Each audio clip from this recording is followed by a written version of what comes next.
పెళ్లి వేడుకలోనూ జగన్ మార్క్ బల ప్రదర్శన. శాసనమండలి చైర్మన్ మోషన్ రాజు కుమారుడి వివాహానికి హాజరు. ఫ్లెక్సీలు నినాదాలతో వైకాపా కార్యకర్తల హంగామా.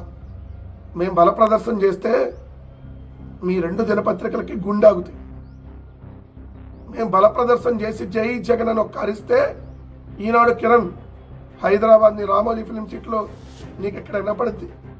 మేము కానీ గుంటూరులో లేదంటే విజయవాడలోనో బల ప్రదర్శన చేసి జై జగన్ అంటే ఇక్కడ కనపడతాయి. ఎందుకు ఊరక బల ప్రదర్శన? మా బల ప్రదర్శన నువ్వు చూడలే. ఇంకా ఇది పెళ్లికి వెళ్తేనో లేదంటే ఇంకేదైనా ప్రోగ్రాంకి వెళ్తేనో వచ్చేటటువంటి కేవలం అభిమానులు. బల ప్రదర్శన చూద్ది కానీ ముందుంది రానున్న రోజుల్లో ఏదో ఒక రోజు చేసి చూపిస్తాం. ఆ రోజు రాయి వార్త. మీకేమో జనాలు రారు మీ మొహాలకి, వస్తేనే మాకు వచ్చితేనే మీకు ఏడుపులు. సీఎం అంటూ పలు యువకులు పెద్ద ఎత్తున నినాదాలు చేశారు. అవును చేస్తాం, సీఎంను మళ్ళీ చేసుకుంటాం. నినాదాలు కాదు, 2029లో మళ్ళీ జగన్ గారిని ముఖ్యమంత్రి చేసుకుంటాం.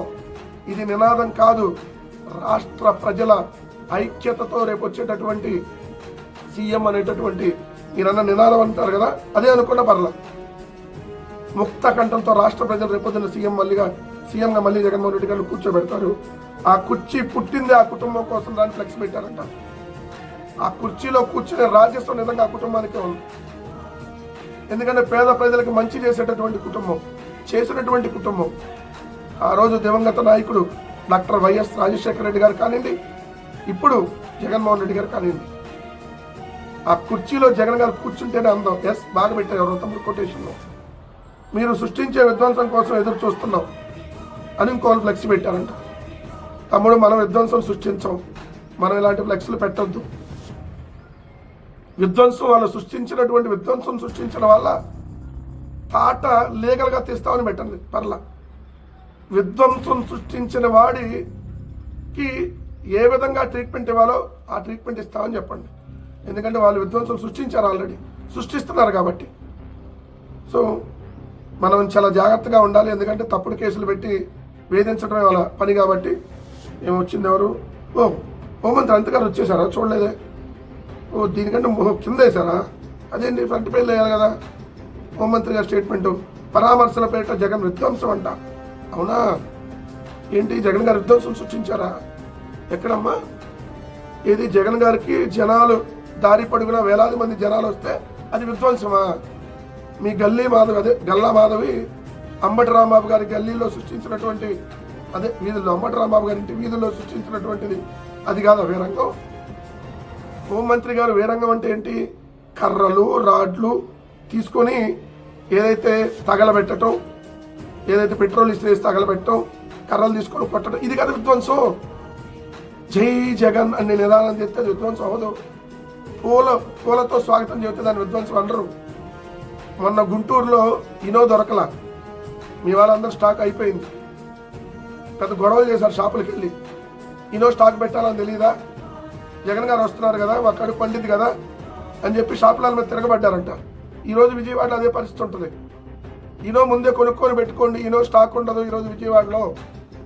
ఎందుకంటే తెలుగుదేశం జనసేన వాళ్ళు షాపులు చూస్తున్న ఇనోల కోసం ఆల్రెడీ నిన్నే చాలా వరకు తీసేసుకున్నారు. ఎందుకంటే ఈరోజు జగన్ గారి జన సునామీని చూసి తట్టుకోలేక ఇనో వేసుకొని పడుకోవాలి కదా. హైదరాబాద్లో కూడా ఈ మధ్య ఆ టీవీ ఛానళ్ళు కొనుక్కుంటున్నారంట, అక్కడ కూడా స్టాక్ అయిపోతుంది. లేదా ఎమ్మంటే వచ్చారు అక్కడ అంబటి రాంబాబు గారి మీదో లేదా జోగి రమేష్ గారి మీదో ఏదైతే హత్యాయత్నాలు జరిగినప్పుడు రాలా హోంమంత్రి గారు. జగన్ గారి పర్యటన అయిపోగానే పరిగెత్తుకుని వచ్చారు. జగన్ పర్యటనలో నిబంధనల ఉల్లంఘనపై 5 కేసులు. దొంతిరెడ్డి వేమారెడ్డి అంటే మన మంగళగిరి ఇన్ఛార్జి గారి మీద, అదేవిధంగా నూనె మామేశ్వరరెడ్డి గుంటూరు కదకాకాని స్టేషన్లో, నూరి ఫాతిమా నగరంపాలి స్టేషన్లో, బలసాని కిరణ్ కుమార్, అంబటి మురళీకృష్ణ, ఇంకా చాలామంది ర్యాలీలో వారికి 40 కేసులు పెట్టారంట. ఎవడు భయపడతారు మీ కేసుల గురించి? మీరు అంతకంటే ఏం చేస్తారు? కేసులే కదా పెట్టుకునేది. మీరు కేసులు పెట్టండి. ఎన్ని కేసులు పెడితే చెప్పారు కదా, గోడకి బంతిని ఎంత మనం బలంగా విసిరి కొడితే అంతే ఫోర్స్తో వస్తుందో వైఎస్ఆర్ కాంగ్రెస్ పార్టీ అంతే రెట్టింపుల ఉత్సాహంతో 2029 ఎన్నికల్లో చూద్దరు. కానీ వైఎస్ఆర్ కాంగ్రెస్ పార్టీ గెలిస్తే ఇలా గెలవాలరా, సింగిల్గా మగాడిలాగా ఇలా గెలవాలరా అనేటటువంటి గెలుపుతో గెలుస్తాం. ఆ రోజు మీరందరూ ఉండండి, పారిపోవద్దు దయచేసి. మేమేం చెయ్యం, ఓకేనా? మీరు ఉండండి, ఖచ్చితంగా చూడాలి మిమ్మల్ని కూడా.